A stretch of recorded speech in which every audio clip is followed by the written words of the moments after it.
오늘은 제19장 DNA 기술에 대해서 알아보도록 하겠습니다. 2003년에 인간 유전체 염기 서열 결정이 완성되었는데 약 10년의 기간이 필요했으며 비용은 10억 달러가 들어간 것으로 알려져 있습니다. 그렇지만 현재는 불과 900달러 정도 되는 기계를 사용해서 6시간 동안 작업을 하면은 이런 염색체를 시퀀싱 할 수 있을 정도로 아주 많은 발전이 이루어졌습니다. 이 단원에서는 DNA 염기서열 결정과 조작하는 기술, 그리고 DNA 기반 생명공학 기술에 대해서 알아보도록 하겠습니다. 먼저 DNA 염기서열 결정에 대해서 알아보도록 하겠습니다. 염기서열 결정이라는 것은 이제 생화학적인 방법으로 DNA 사슬에 있는 염기인 아데닌, 태아민, 구아닌, 사이토신이 결합되어 있는 순서를 결정하는 기술이 되겠습니다. 이러한 기술에는 발달 과정에 따라서 1세대, 2세대, 3세대 시퀀스로 구별하는 경우도 있고 경우에 따라서는 4세대로 구분하는 경우도 있습니다. 먼저 1세대 시퀀서를 보면은 맨 처음 고안된 시퀀싱 방법이고, 여기에는 화학적인 방법인 맥삼 길버트법과 효수적인 방법인 생어법이 1세대에 해당한다고 할 수 있습니다. 그렇지만 보편적으로 이제 생어법을 많이 사용을 했기 때문에 우리가 1세대 시퀀서 그러면 일반적으로 생어 시퀀싱을 의미하게 됩니다. 이 생어 시퀀싱은 다이디옥시 누클레오타이드를 이용해서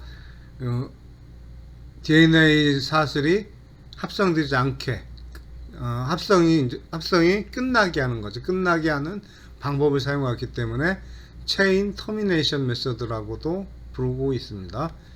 그리고 이 방법은 최초의 휴먼 제놈 프로젝트에 사용되었었고, 그리고 현재는 다이디오시 뉴클레오사이드 트리포스페이트의 형광 표지를 한 후 레이저로 그 형광 표지를 확인하면서 시퀀스를 결정하게 되는 자동화가 완전히 이루어져 있습니다. 그래서 자동화 분석기를 사용한다. 이렇게 이제 이해를 하면 되겠습니다. 다음 이제 2세대 시퀀서는 Next Generation Sequencing이라고 부르는데 보통 약어로 NGS로 많이 표시하고 있습니다. 이 방법은 DNA 서열을 조각내어서 빠르고 정확하게 서열을 읽어내는 기술이 되겠습니다. 그러니까 1세대와 다른 점은 DNA 서열을 프래그먼트로 만들어서 사용을 한다. 이것을 이해하면 되겠고, 그 다음에 비용과 시간을 획기적으로 줄이게 됐으며, 또 2세대 시퀀서는 단지 시퀀싱만 하는 것이 아니라 유전자 발현 분석, 트랜스크립톤 분석, 에피제네틱스 분석 등 여러 다른 연구에도 이용을 할 수 있다 라고 이제 설명하고 있습니다. 그리고 염기 서열 분석 전에 PCR로 이제 DNA 증폭시키는 이런 과정이 필요한데, 이 PCR 증폭 과정에는 이머전 PCR 방식과 솔리드 페이즈 증폭 방식, 이렇게 두 가지 방식이 사용되고 있습니다. 회사에 따라서 이 채택된 방식은 이제 다르게 됩니다. 다음 세 번째 나타난 3세대 시퀀서는 Next NGS라고도 이제 부르고 있습니다. 근데 이 세 번째에서는 PCR 증폭 과정이 생략되게 됩니다. 그러니까 PCR을 통해서 중폭되는 이런 방법을 이제 없애고 DNA 단일 분자를 그대로 시퀀싱 할 수 있는 그런 기술을 말하게 됩니다. 여기에 한 예로 고정된 DNA 폴리머레이즈에 DNA 사슬이 통과하면서 상부적으로 결합하는 염기에 형광을 인지하여 그 DNA 시퀀싱을 하는 이러한 방법이 있습니다. 좀 더 자세한 거는 이제 다음 슬라이드에서 살펴보도록 하겠습니다. 생어 시퀀싱이 나오기 전에 먼저 발표된 맥삼과 길버트가 개발해서 먼저 발표된 맥삼 길버트 메소드에 대해서 간단하게 알아보도록 하겠습니다. 먼저 DNA 샘플을 준비한 뒤 온도를 높여서 디네이처레이션을 시키게 됩니다. 디네이처레이션이라는 것은 더블 스트랜드로 되어 있는 것을 각각의 이제 싱글 스트랜드 단일 가닥 DNA로 이렇게 분리시켜 준다는 얘기입니다. 그 다음에 이렇게 만들어진 그 DNA 스트랜드를 일렉트로포레시스로 분리를 시킬 수가 있습니다. 젤에다 넣고 전기 용동을 하게 되면은 퓨린이 많은 그런 단일 가닥은 무겁기 때문에 좀 적게 움직이게 되고 퓨린이 적은 스트랜드는 많이 이동하게 되겠죠. 그래서 둘 중에 하나를 이제 선택을 해서 시퀀싱을 하면 됩니다.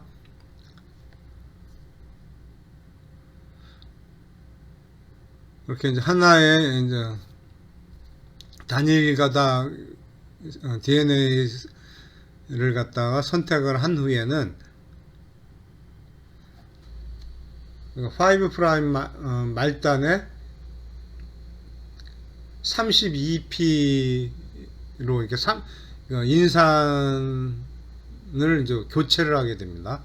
이거 엔자임을 사용해서 5'의 끝에 있는 그 인산을 32P로 교체를 해서 방사성 동위원소 표지를 하게 됩니다. 이 표지는 여기가 이제 5' 엔드다 하는 것을 나타내기 위해서 이렇게 표시를 한 겁니다. 왜냐하면 여러 개의 조각으로 나눠지게 되면은 그 끝에서 5' 끝에서부터 쭉 연결된 조각이 아니라 그냥 중간에 나와 있는 중간에 잘린 조각들도 많이 발생하게 됩니다. 그래서 이런 중간에 만들어진 이런 것은 시퀀스가 어느 위치에 있는 시퀀스인지 알 수가 없죠. 그래서 그런 부분을 다 제거를 하고 5'에서부터 시퀀싱을 하기 위해서는 이제 5'이라는 것을 표지를 시켜줘야 됩니다. 그러기 위해서 32P로 표지를 해준 거예요. 이렇게 해서 4개의 튜브에 각각 나눠서 넣게 됩니다. 그 다음에는 이제 화학적 반응을 통해서 DNA 가닥을 특정 염기에서 절단을 시키게 됩니다. 그 방법이 이제 다이메틸 설페이트를 넣었을 경우는 퓨린을 다 공격을 합니다. 그러니까 A와 G를 다 공격을 해서 그 부분을 자르는 그런 양상을 보이고, 근데 이 다이메틸 설페이트에 묽은 염산을 같이 이제 투여를 하면은 G에서만 절단이 일어나게 됩니다.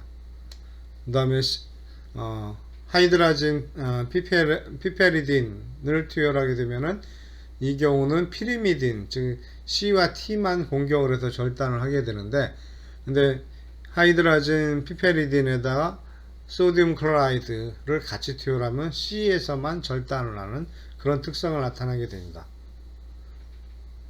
그래서 이렇게 처치를 하게 되면은 4개의 그 튜브가 각각 다른 종류의, 그러니까 다른 곳에서 절단된 그러한 그 DNA 조각들을 갖게 되는 거죠.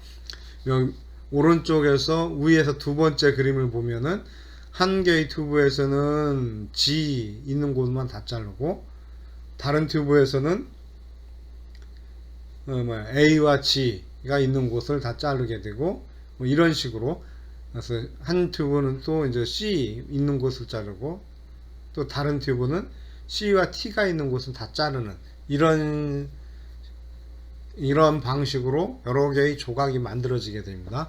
그 결과에 보면은 그 상단에서 이제 세 번째 그림이죠. 이 그림을 보면은 어떻습니까?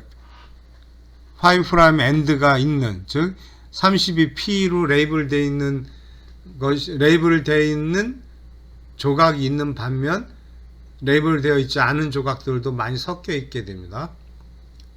이것을 맨 아래에 있는 그림처럼 4개의 레인에다가 각각 그 튜브 내용물을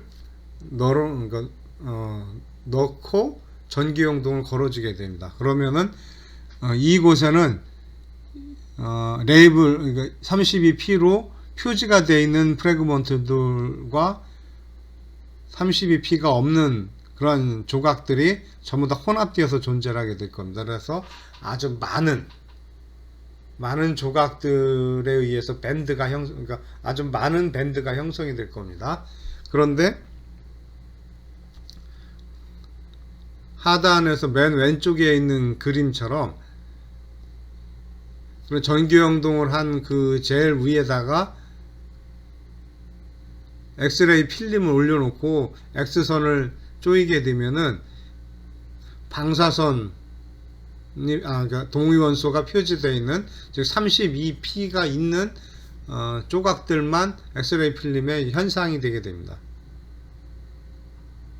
이런 방식으로 해서 지금 하단에 있는 것처럼 여러 개의 프래그먼트, 여러 개의 조각으로 나눠져 있지만 이곳에 엑스레이 필름을 올려놓고 X선을 조이게 되면은 그 중에 32P가 있는 그런 조각들만 이제 현상이 되는데, 결국 어떻게 그러니까 이 현상된 것들은 전부 다 5'에서부터 잘려져, 그것이 포함되어서 잘려져 있는 그러한 조각이라는 걸 알 수 있죠. 그러면 이 바로 5'이 다 포함되어 있기 때문에 5'서부터 시퀀싱을 이제 시퀀싱이 가능하게 되는 겁니다.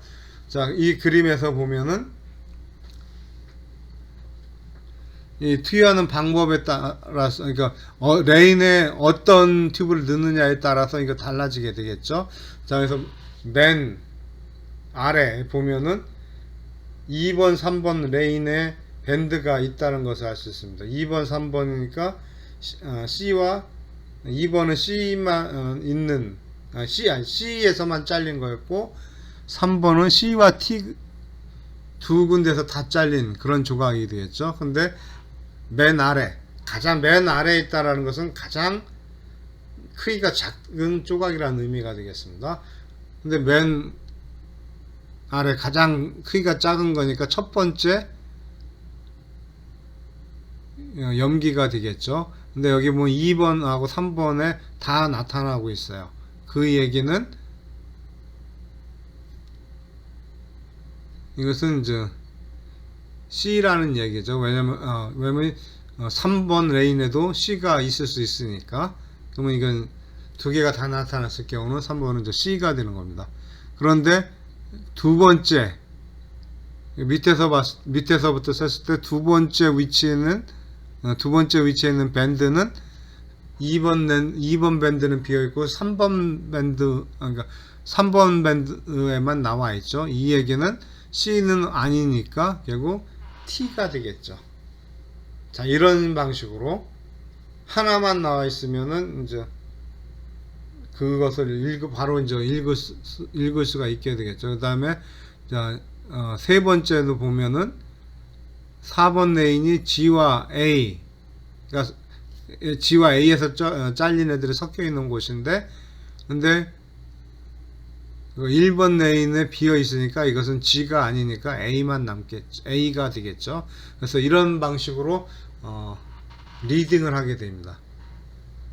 그러면은 이 프래그먼트의 이제 시퀀스를 이제 알 수가 있게 되는 겁니다. 이번에는 생어 시퀀싱에 대해서 알아보도록 하겠습니다. 이 시퀀싱을 이해하기 위해서는 먼저 DNA 합성 원리에 대해서 잘 알고 있어야 됩니다. DNA를 합성하기 위해서는 그 단량체들을 계속 연결을 하게 되는데 이 단량체가 디옥시 뉴클레오사이드 트리포스페이트가 되겠죠. 이제 핵산이라고 보통 그냥 우리는 쉽게 얘기를 하고 있는데 이 단량체, 즉 전구체의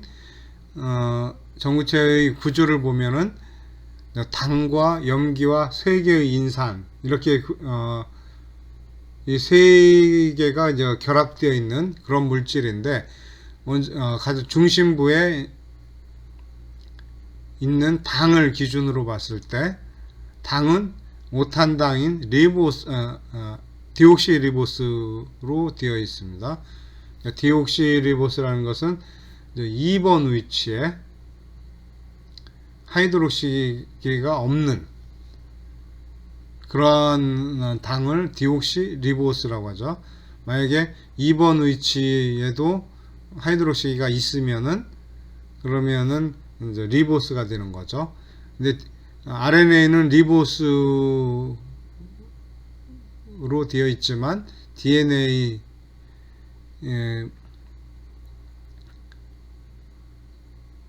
전구체는 그 단량체는 디옥시리보스가 당으로 되어 있습니다.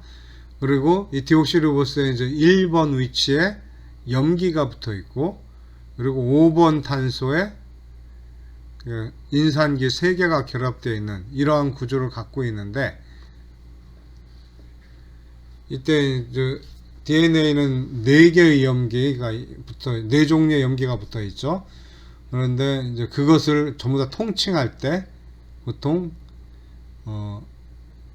DNTP로 이렇게 표시를 하게 됩니다. 여기에는 따라서 디옥시 아데노사이드 트리포스페이트, 디옥시 사이토시사이드 트리포스페이트 뭐 이렇게 또 좀 약칭해서 부르면 DGTP, DTTP를 다 포함한 그러한 개념이 되겠습니다. 그래서 이제 DNA 합성이 이루어지기 위해서는 3번 탄소에 하이드록시기가 있어야 되고 이 3번 탄소 하이드록시기에 인산기가 결합이 되면서 피로인산 2개의 인산이 이제 분리되어 나오는 이런 방식으로 DNA가 이제 합성이 계속 진행이 되겠죠. 그런데 만약에 이제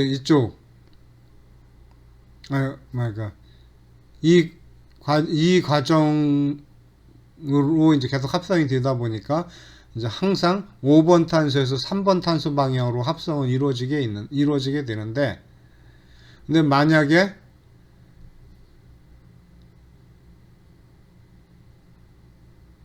(3번) 위치에 하이드록시기가 없는 그러한 뉴클레오사이드 트리포스페이트가 결합이 되면은 어떻게 되겠어요? 3번 위치가 하이드록시기가 없으니까 그 다음번에는 DNTP가 결합이 될 수 없게 될 겁니다. 따라서 3번 위치에 하이드록시기가 없는 그런 리보스는 이제 더 이상 합성이 진행되지 않게, 즉 터미네이션이 되는 이제 그런 기능을 하게 됩니다.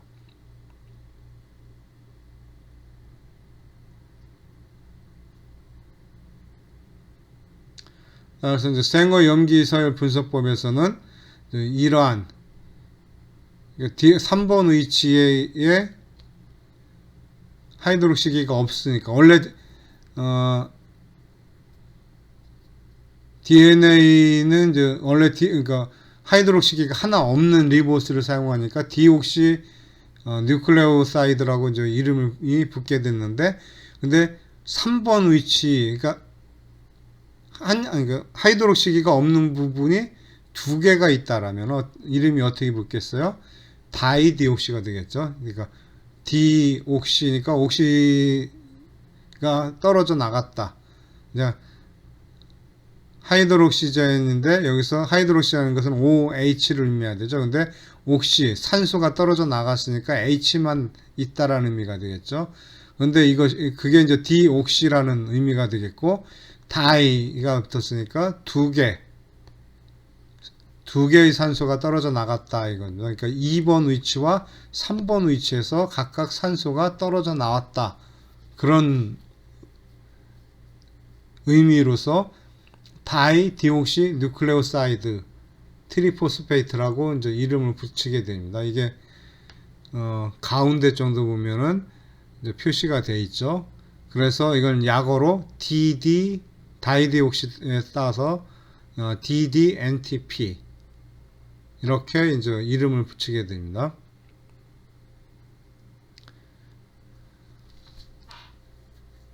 근데 이 방법이 개발되었을 때는 분명히 이제 합성 속도가 아주 빠르기 때문에 어떤 DNTP가 사용되었는지 확인을 할 수 없는 그 정도까지 기술은 아직 개발되지 않은 상태입니다. 그렇기 때문에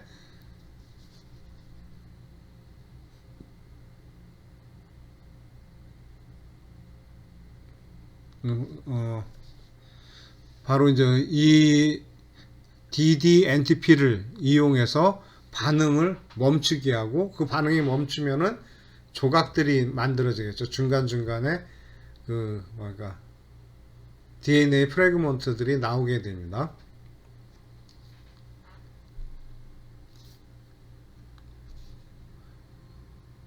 즉 만약에 DDNTP로만 채워져 있다라면 당연히 더 이상 그러니까 어떠한 DNA도 만들어지지 않겠지만 다른 DNTP들을 전부 다 네 종류의 DNTP를 다 넣고 그 다음에 아주 소량의 DDNTP 한 종류를 내야 되겠죠. DDNTP를 혼합해서 넣어줄 경우는 바로 그 DDNTP가 들어갈 때마다 더 이상 합성이 안 되니까 다양한 길이의 DNA 가닥이 만들어지게 됩니다. 그것이 이제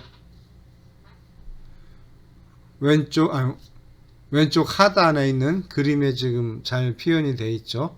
여기서는 DDGTP를 소량 투여했을 때 나타나는 그런 모양을 보여주고 있습니다. 노란색은 프라이머가 되겠고 그 이후에 이제 DNA 합성이 계속 이제 이루어지고 있는데 만약에 사이토신 자리가 있는 곳에는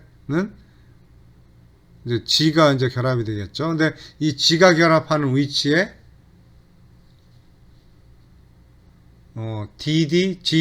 GTP가 이제 만약에 결합을 하게 되면은 거기서 합성이 끝나게 되니까 아주 다양한 크기의 프래그먼트가 만들어지는 것을 지금 그림으로 잘 설명하고 있습니다.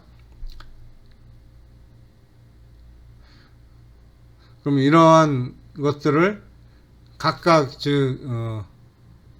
네 번 반복 실험을 해야 되겠죠. 한 번은 DDNTP, 그러니까 DDNTP 네 종류가 있으니까 네 번 각각의 DDNTP를 사용해서 네 번의 똑같은 실험을 반복을 해서 네 개의 네 종류의 이제 프래그먼트를 이제 만들어야 되겠죠.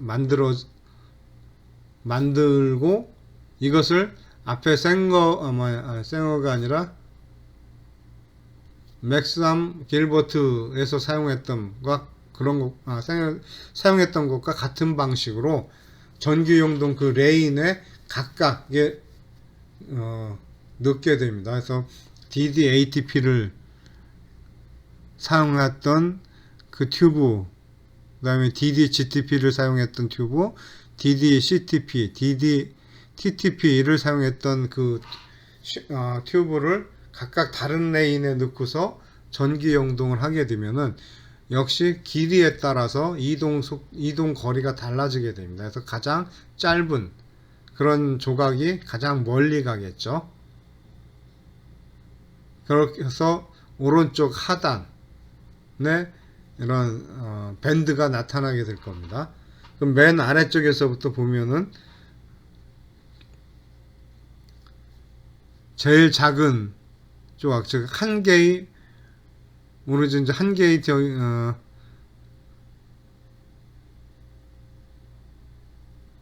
핵산만 결합되어 있는 그런 조각일 경우는 그러니까 맨 아래 보면 그게 이제 4번 레인이니까 4번은 그 DD TTP를 넣었던 거죠. 그렇기 때문에 얘는 TTP 첫 번째에서 TTP 넣은 곳에서 합성이 멈췄으니까 첫 번째는 얘는 T가 되겠죠. 그 다음에는 어떻습니까? 레인 3은 DD CTP를 넣은 것인데 이 두 번째 맨 아래에서 두 번째에 있는 밴드는 3번 레인에서 나왔죠. 그러니까 3번 레인은 DD CTP를 넣은 곳이었으니까 C가 됩니다. 그 다음은 1번 레인 DD ATP를 사용한 1번 레인에서 세 번째 밴드가 나왔죠. 그러니까 세 번째는 A가 되는 겁니다. 이런 식으로 해서 아래서부터 쭉 그 베이스 염기를 갖다가 계속 확인해 나가면은 오른쪽에 있는 오른쪽에 표시되어 있는 이 시퀀스를 이제 알 수가 있게 되는 겁니다. 자, 이런 방식으로 해서 이제 시퀀싱은 이제 할 수 있게 됩니다. 이어서 생어 시퀀싱의 이용과 한계에 대해서 알아보도록 하겠습니다. 일단 이 방법은 아주 초기에 개발되었던 방법이다 보니 오랫동안 검증된 방법이고 따라서 기술적인 신뢰도가 상당히 높고 각 실험실에 널리 보급되어 있기 때문에 이용하기도 편리하다 하는 장점이 있습니다. 그리고 특히 기술적 신뢰도가 높기 때문에 새로 개발된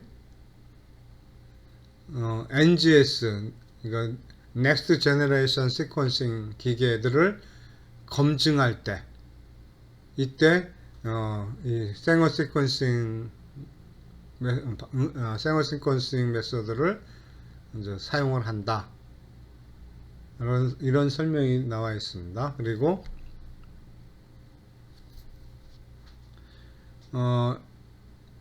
유전자 레벨의 짧은 염기 서열을 분석할 때는 그러니까 가장 좋은 그런 방법이 되겠지만 염기 서열이 이제 길 경우는 문제가 있다 하는 것이 이제 설명이 되어 있는데 그 이유는 염기 서열 길이당 비용으로 봤을 때는 이제 가장 비싸다 하는 것입니다. 그래서 100만 베이스 페어당 약 260만원의 비용이 든다고 알려져 있습니다. 그에 반해서 NGS는 약 100원. 그러니까 최근에 개발된 기계는 100만 베이스 페어당 겨우 100원의 비용만 든다. 이렇게 알려져 있으니까요. 그래서 이제 길이가 길수록 이 생어 시퀀싱은 상당히 부적합하다. 그런 얘기가 그렇게 이제 설명이 되어 있고, 그 다음에 또한 이제 사이즈의 제한이 있습니다. 그래서 앞부분에 약 15에서 40 베이스 페어는 좀 이렇게 잘못 읽을 가능성이 많고, 그리고 또 약 1kb 베이스, 그렇죠. 1kb 베이스 정도 되는 길이면은 그걸 넘어섰을 때는 역시 이제 잘 읽지 못한다. 그래서 이제 크기에 제한이 있다 하는 그런 설명이 있습니다. 그래서 유전체와 같은 거대한 DNA 분자의 염기서열 분석에는 상당히 부적합하다.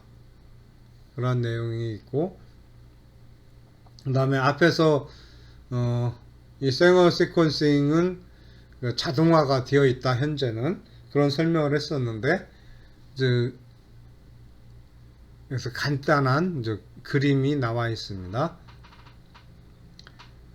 그래서 네 종류의 ddNTP에 각각의 다른 형광을 붙여서, 그러면 이렇게 형광을 붙인 물질은 이제 플로로선트 ddNTP라고 부를 수 있을 겁니다. 네, 이러한 넣고서 이러한 각각의 플로로선트 ddNTP를 다 집어넣게 됩니다. 그래서 다 합성을 하게 돼요. 한 번에. 앞에 처음 개발된 방법은 그 각각의 ddNTP를 이제 사용해서 한 번씩, 그래서 총 4번의 반복이 이제 반복 실험이 필요했었는데, 반복 실험이라보다는 반복적인 그 진행이 이제 필요했었는데, 여기서는 그럴 필요 없이 그 네 종류의 ddNTP를 그냥 처음부터 다 집어넣고서 실험을 할 수 있다. 이런 장점이 있습니다. 그리고 또 한 가지, 미세관 전기 용동. 즉 아주 원래 앞에서 그러니까 전통적인 방법에서는 그러니까 각각의 레인에 이제 넣어서 비교를 했었는데, 지금은 그러니까 그냥 미세관 하나의 레인으로 된 이제 미세관에 넣어서 전기 용동을 시킨다. 그러니까 레인 하나에서 전기 용동을 시킨다. 이렇게 이제 생각을 하면 되겠습니다. 그래서 이제 아주 미세한 관에서 전기 용동을 이렇게 되면은 그게 이제 일렬로 내려가겠죠. 그 프래그먼트들이 일렬로 내려가게 되면은, 그러면은 그러니까 어느 한순간에는 한 개의 조각만 내려가게 될 테니까, 따라서 한 개의 형광색을 검출할 수 있게 될 겁니다.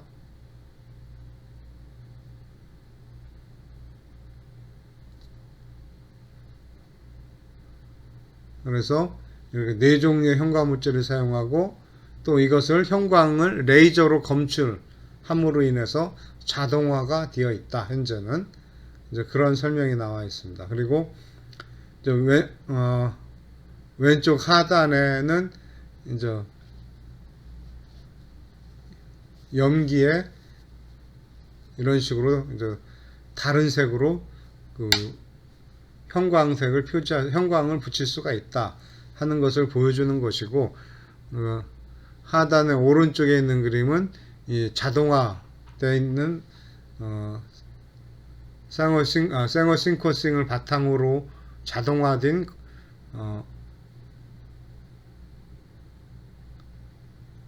염기서열 분석 기계를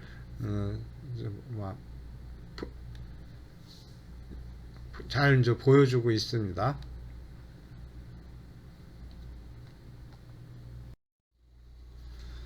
이번에는 Next Generation Sequencing 또는 Second Generation Sequencing이라고도 하는데, 우리말로는 차세대 DNA 염기서열 결정 이렇게 번역할 수 있겠습니다.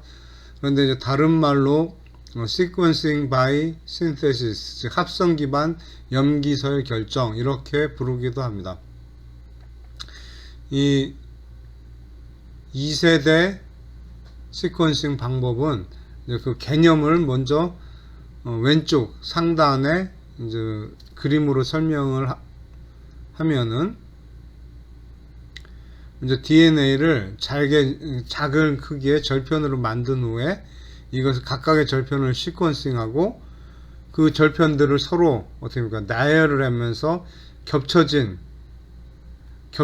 부분을 이제 이용을 해서 전체 DNA의 그 시퀀스를 이제 마치 이제 퍼즐을 하는 것처럼 각 프래그먼트들을 정확히 배열을 해서 그 전체 DNA 분자의 시퀀싱을 이제 알아내는데, 이러한 과정을 이제 매핑이라고 합니다.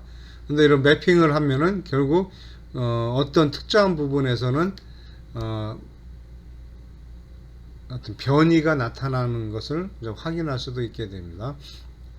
그래서 전체 개념은 이제 이런다 하는 것이고, 그리고 이제 그 왼쪽 하단에 나와 있는 그림이 좀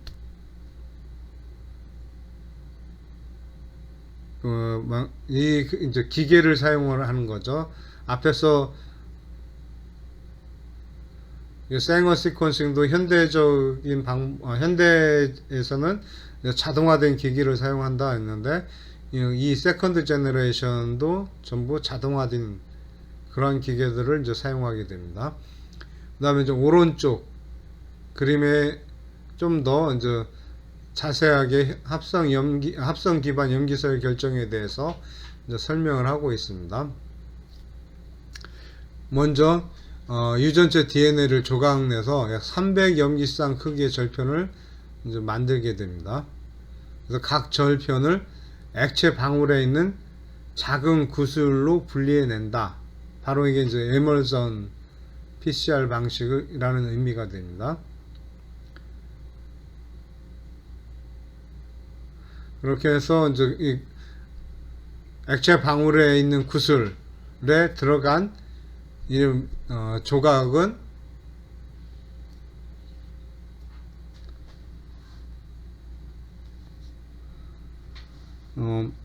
계속 복제가 돼서 PCR 기술로 복제되면서 이제 증폭이 되죠. 그래서 숫자가 늘어나서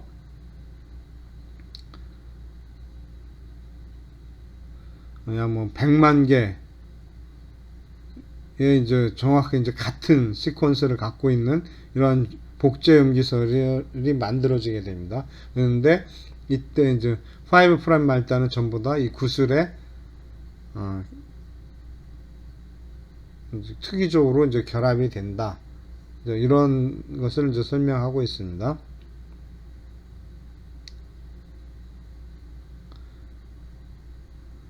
그 다음에 이 구슬은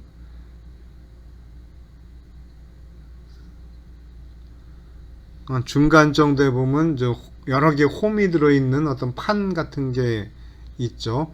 이 판에 있는 여러 개의 홈 중에 하나에 들어있는 그러한 그 구슬이 되겠습니다.